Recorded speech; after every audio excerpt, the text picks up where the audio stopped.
Good afternoon and welcome to another edition of Inside the FLX. I'm Josh Durso, and as always, we are coming to you from the FingerLakes1.com studio in downtown Seneca Falls. We have a very exciting show today as we welcome Victor Supervisor Jack Marren to the studio. Thanks a lot for stopping by. My pleasure.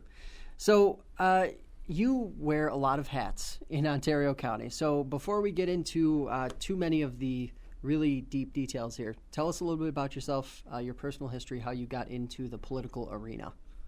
I was actually involved with athletics in the Victor community. I had 4 children, and baseball was what I was involved with at that time, and started in Little League. I was the president of the baseball community, and at that time, I'm a village resident, so that would explain what I'm about to talk about, is the mayor at that time had asked me, listen, if you ever get bored with athletics, you want to try your hand at government, give me a call. So sure enough, I did that, and I started with the seat on the Urban Renewal Agency, and then the Zoning Board of Appeals, and then that same mayor who tried to entice me into this next career, he moved away, and so there was an opening on the village board. I submitted in a resume, was interviewed for the position, and was appointed to fill out that year of his term until the next general election. Election rolls around. They have a caucus process in the village of Victor. I was defeated at the caucus, but my appetite was whet, that you can make the opportunity to make a difference in your community. So I went around, got signatures to be on the be on the ballot, and that was my introduction. I was successful at the election that year, and that was, I spent 9 years on the village board. So talk to us a little bit about the roles you serve now politically, because you are on the Ontario County Board. You are the chair of the Ontario County Board of Supervisors. Talk to us a little bit about those various boards and entities that you currently sit on. Well, I think certainly, being on the village board, you start with a smaller government, had that opportunity. Certainly in the town of Victor, the largest community in Ontario County, certainly with many challenges, certainly because of the growth in the community, it's provided me with a lot of background and a lot of training quickly over a short period of time. And that certainly prepared me for the Board of Supervisors. Our previous chairman, Supervisor Fafinski from the town of Farmington, Ted had provided me, he appointed me to a number of high-profile boards that certainly expanded or expedited my education. Right. Case in point was after 1 year, he asked me to be appointed me chairman of the insurance committee, which I thought certainly there were many other candidates, and he said, no, believe me, he said, what you learn and what challenges you face in 1 year in Victor has certainly prepared you to be chairman of that. And then 2 years later, he appointed me vice chair of the board.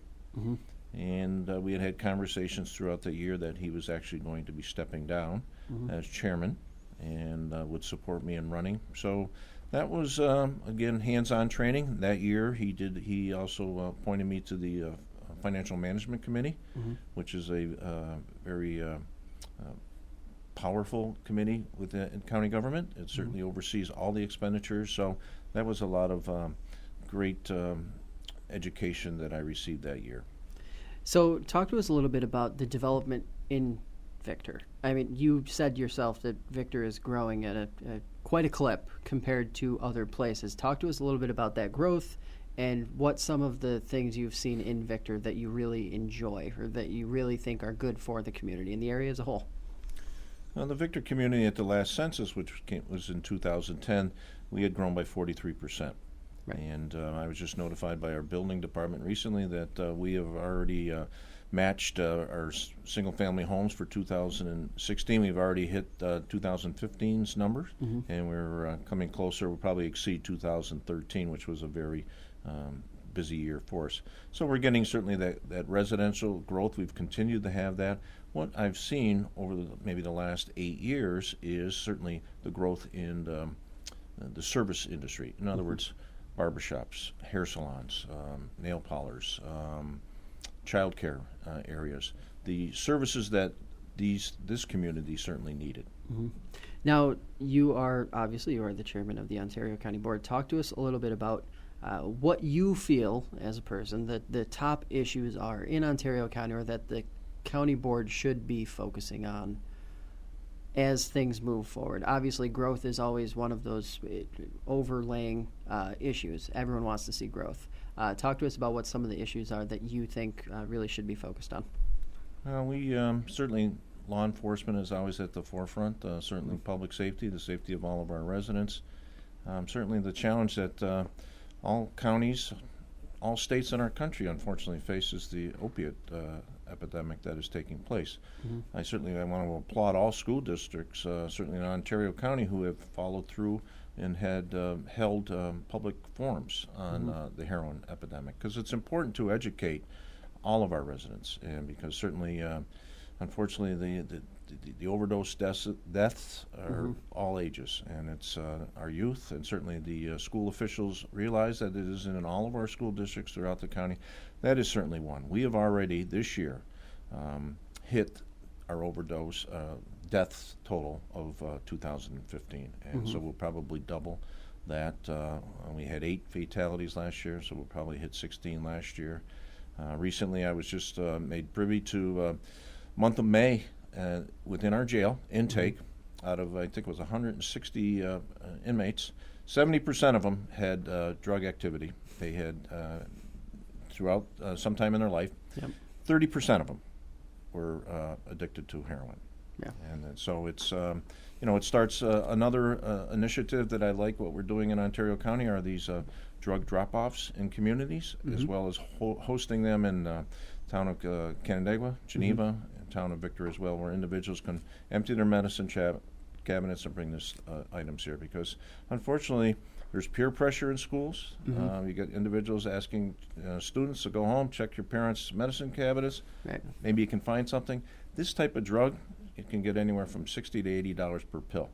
Heroin is a cheap drug, unfortunately, and that's what people turn to. So it starts usually with some type of, might be a sports, athletic type of injury. Doctor puts you on something, prescribes something, that runs out. Next thing you know, here we go. We're going down an ugly road. Now, talk to us a little bit more about one part of that is that it would seem the perception of heroin abuse, use, whatever the case may be, is that it affects poorer, more rural areas more than it does others. But even with Victor being perceived as a more wealthy town, village, it's happening there too, right? Absolutely. There is no blanket. Unfortunately, a member of the Victor community, their family was hit with that devastation last month. A child perishing from this, and so it is. Might have been a trend many years ago. Not the case anymore. Absolutely no. So let's talk a little bit about the economics of Victor. Talk to us a little bit about what the things Victor is doing to be successful, to see that growth, and what other communities can do to sort of piggyback off of that. What else? What can they mimic, essentially? I've had an opportunity, being a member of the Board of Supervisors, to really see what our Ontario County IDA does and how our economic development, that department works with businesses and works throughout this county. So what I did was, at that time, a number of years ago, the village and town split the cost of a director of economic development. The town took that over 100% 2 years ago. And the intention here is all about recruitment and retaining businesses. Retaining businesses is as important as recruiting.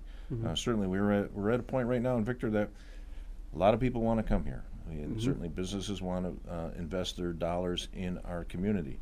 But on the same token, it's more important that at some point we'll level that'll level off, and we want to be able to have the infrastructure in place and certainly the support in place to retain these individuals. Now, talk to us a little bit about the Genesee Finger Lakes Regional Planning Council. You are a member of that board as well. I am. Talk to us a little bit about what its mission is and some of the things that it does. So their mission is to, let me back up. So what I've done as the chairman, I was elected a year ago as the chairman of that board. So myself and David Zorn, the director, it's a 9-county region that we oversee. And so far we've visited 5 counties. We still have 4 more to go. And what we do is we go and present to their Board of Supervisor or their legislative body identifying what we can do for all of their counties as well as the smaller communities within. And certainly those that represent small communities, we're there to tell you we can help you with water projects, Right. sewer projects, infrastructure, planning, comprehensive plans, because a lot of those communities, certainly all of them are challenged under the tax cap, but many of them certainly don't have that type of discretionary funds within their budget to actually apply. So we're there as a resource for all of these communities within this 9-county region. Now, how can small community? Now, what is the way that a small community would take advantage of the things that you guys do, or the things that you guys sort of lay out? We have certainly, again, director is David Zorn, but we also have a number of planners that are employed by this organization, and they would work hand in hand within your communities. They would come and present to your town board, your village board, certainly starting with the county level as well. Now, what kind of benefits do you guys see in terms of this type of program? How have you guys actually seen it sort of tangibly work out for the communities that have taken advantage of it? We have an opportunity through networking and certainly the relationships that an organization like this has to find those funding mechanisms to help these communities. Case in point, I know we try to work hard. Certainly, with I know the town of Naples has been looking for money for sewer projects. Town of Canadice for drinking water. So again, we're out there supporting them as well. I know we've worked with other communities in Ontario County with the comprehensive plan, supporting them with that. So one of the really interesting things that I think a lot of people notice about Ontario County is that it's very diverse. It is a large county, but it has a lot of east-west sort of issues on one side, issues on the other side. Talk to us a little bit about the challenge overseeing a board that has to look at and work with such a diverse area. Well, first and foremost, you can point to public transportation. Certainly we have public transportation in Victor where it may be bringing employees to maybe the mall, the need for restaurant employees or retail employees. And then you can go to the east side of the county and you go to maybe the city of Geneva where that may be the only form of transportation for many of the residents there. Also, where public transportation would play in the role for, say, Finger Lakes Community College, getting students from point A to point B. So public transportation certainly is one area that I can think of. Now, what do you think the sort of generational perception over the last, say, 20 to 30 years? Victor at one time was probably best known for Eastview Mall, whereas now it's known for a million things plus Eastview Mall. Talk to us a little bit about sort of the changeover that's happened as that growth has happened. Great point. Eastview was, and we hope still remains that destination for many individuals looking to spend their discretionary dollars. Victor, over time, certainly we've been very fortunate that we've been able to receive some federal funding to build walking trails. Like many communities now looking to, from a wellness standpoint, want healthy communities. And we have 52 miles of walking trails within the town of Victor. We have a very robust Parks and Recreation Department. So wellness, again, activities for our children, our senior community as well. Now, what has been your impression of watching the wine and spirit industry just sort of bloom and blossom in the Finger Lakes as a whole? Obviously, Ontario County, pivotal role in making that happen with Seneca Lake. Talk to us a little bit about that from your perspective. Well, first of all, we love the fact that Constellation makes their home on the top of the hill in Victor. But we also, within the village, we have actually a little winery that actually just recently closed their door, unfortunately, but we have a cider and we have beer as well. So we had the gamut. We ran all three at one point, but certainly makes a big difference. It's kind of, you have Casa Larga right over into Monroe County, but certainly Victor starting as being the gateway into certainly, the Finger Lakes, the wine region. We do wine walks, our Village Merchants Association. They do wine walks during the spring and summer. and fall as well, been very successful. And, I see that in the city of Canandaigua also has those wine walks. So no question. Talk about a shot in the arm for economics, certainly the wine and beer industry. Now, we've talked about the east-west gap in Ontario County. You guys are also incredibly close to Rochester, Monroe County. How, as the supervisor, Victor, as the chairman of the Ontario County Board, how do you balance the obviously part of your economics is driven by what happens in Monroe County. How do you balance both sides, being the sort of catalyst in the middle? Many times, certainly we're fortunate. Many of my colleagues in Monroe County government, they always say, "Well, Victor, you're close enough. Well, we always think you're part of Monroe County." Yeah. But with that said, I have colleagues that I know in the city of Rochester that also say, you don't understand our problems, you know, and because they look at Victor in a whole different light. I've been in the town for 40 years now, and I've seen it certainly transition from it was a farming community at one point. Well, it's not the case anymore, and for good or bad, certainly depending on and through whose eyes, but certainly. I have that challenging conversations with my colleagues in government in Monroe County because they feel that we don't understand their problems. We certainly do. We have the same type of problems they have in Monroe County and in the city of Rochester, just on a smaller scale within our own county. Right. You made a really interesting point earlier before we came on. Many of the city of Geneva, the city of Canandaigua sees many of the same issues that the city of Rochester does, right? Yes, absolutely they do. It's just on a smaller scale. Right. Unfortunately, poverty, certainly a big poverty initiative going on in Rochester. Well, we have those same issues certainly in pockets in the city of Canandaigua as well as the city of Geneva. We have a number of homeless people that are homeless here in Ontario County. Recently, there was a group that did an inventory trying to get a head count of how many people are actually homeless within our Ontario County. So talk to us a little bit about where you think Ontario County, Victor, is going.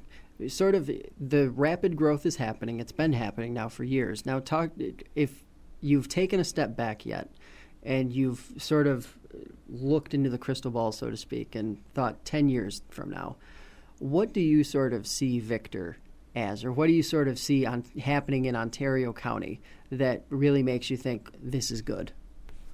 Well, it's Victor, but I really need to go beyond that, to your point, because right now, currently, today, town of Farmington, town of Canandaigua, and town of Victor, they actually make up 85% of the building permits within Ontario County. So great things happening there. Certainly Geneva recently awarded $10 million through the Downtown Revitalization Initiative by the governor. Yep. Canandaigua was one of the 4 finalists for that. Unfortunately, there's only one pocket of money to go around. But I'm excited for Geneva. I think Geneva is going to do wonderful things with that. I also look at the Manchester area. Manchester's trying to reinvent the railroad as a key component of economic growth in that community. So I want to applaud the leadership in Manchester and what that community is doing as well. So we have, again, I identified Canandaigua, Farmington, and Victor as growth, but it's our community, our county as a whole continues to grow. Now, do you like to see the type of contests that have sort of emerged in recent years, sort of like the $10 million downtown revitalization? Do you enjoy seeing those kinds of competitive sort of contests for state money, or would you rather see it be broken down in a different way, or do you feel like that it works? Well, first and foremost, it's the governor's game. Yep. He's the governor, of course, and we're going to follow his lead, and he's a competitive individual. This is what he likes to see, competition. I don't see any problem with what we had before. I really think that it was spread out more we're a number of communities. I hear it from my colleagues when I attend the regional economic development meetings that, Ontario County gets a lot. We only get breadcrumbs. Well, we are fortunate. We have been, but believe me, there's a lot of applications that I never see dime one. So I have no problem with the old process. I thought that worked, but again, we follow the governor's lead.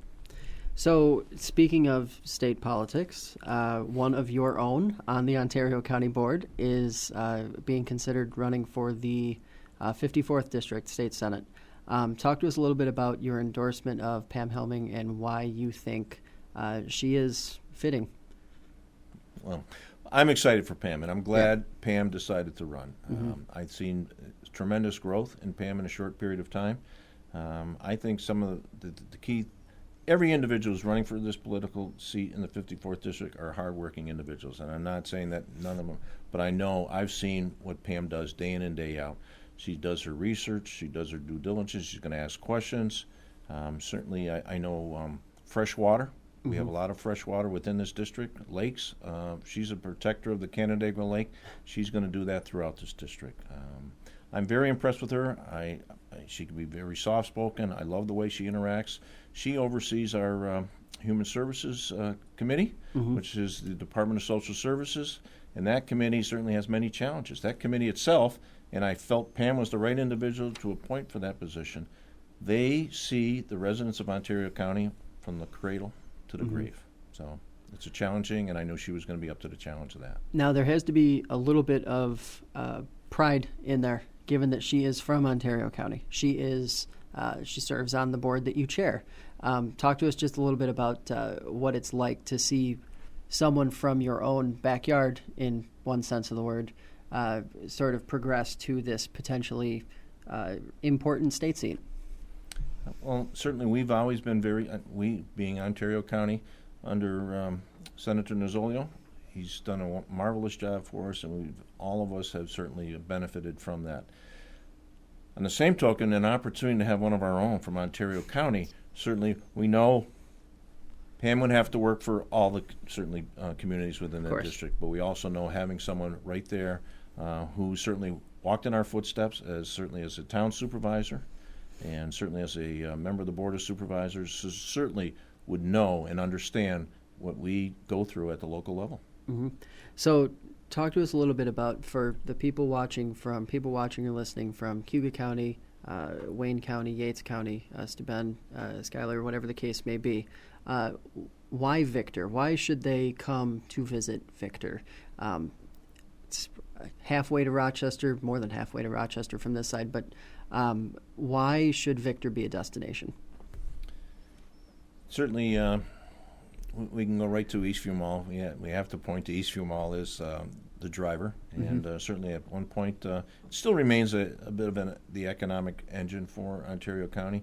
Certainly, you have a number of shops that are destination places as well. So we continue to look at that. We're in the environmental impact statement process with potentially Bass Pro Shop, and that would be a project that we hope to be able to provide a pad to the Bass Pro Shop next year, but it still has to go through the whole planning process. That would certainly, Bass Pro Shop's the type of place that nobody's going to go in for 20 minutes. That's certainly another one of those destinations. We're very fortunate as well. A year and a half ago, a developer came in and they built a indoor sports complex. And during the winter more so, you get people from all over the communities come in to play indoor soccer, lacrosse. So that's certainly, we've seen an uptick in the use in our hotels and restaurants during those winter months. Any events, anything going on in Victor or Ontario County, I guess, that you would like to plug or let our viewers, listeners know about that's coming up maybe in the next month or two? Well, my apologies to the communities in Ontario County, because I don't know of any events throughout the other communities, but I can tell you, in the town of Victor, Hang Around Victor Day will be the 40th anniversary of Hang Around Victor Day, and this event is put on by our Chamber of Commerce. So on Saturday, September the 10th, please come down to the village of Victor. Awesome. Before we get you out of here, parting message for those watching, listening, what sort of your takeaway as you move forward, as Ontario County Victor moves forward? What's your parting message to the people watching you guys grow at a really crazy clip? What's your message to them? First and foremost, we have great representation from all our communities. We have great supervisors that work extremely hard. And we try to certainly do all we can internally with succession planning, educating them, and preparing them to when they are elected. And I know they work extremely hard for their communities. We are a growing county. We're one of the few growing counties, certainly in the state of New York, but we're blessed with that. We have a number of great things. We have man-made, the New York State Thruway. We have 4 exits off the New York State Thruway, and that certainly is a tremendous benefit to all of our communities. And then man-made, we got Bristol Mountain, we got Canandaigua Lake, Seneca Lake. These are things that I tell you, enjoy, residents, please enjoy. And as much as certainly sometimes it looks like we don't have a lot going for us in this Finger Lake region, believe me, travel our state, we have a lot. This is a wonderful area, and please enjoy. I really appreciate you taking the time to come down here in our Seneca Falls studio and make that 40-minute trip to talk to us for a little while. Really appreciate it. My pleasure. That's going to do it for us today. I'd like to thank Jack for stopping by and let our viewers know that next week we'll have Patrea Ray of the Partnership for Ontario County in studio to talk about substance abuse and how it's being tackled in the region. Inside the FLX airs Sundays at 7 p.m. on Time Warner Cable Channel 12. And, of course, the podcast is always available on iTunes, Stitcher, and the FingerLakes1.com app. For Jack Marren, I'm Josh Durso, reminding you to join us next week on another edition of Inside the FLX.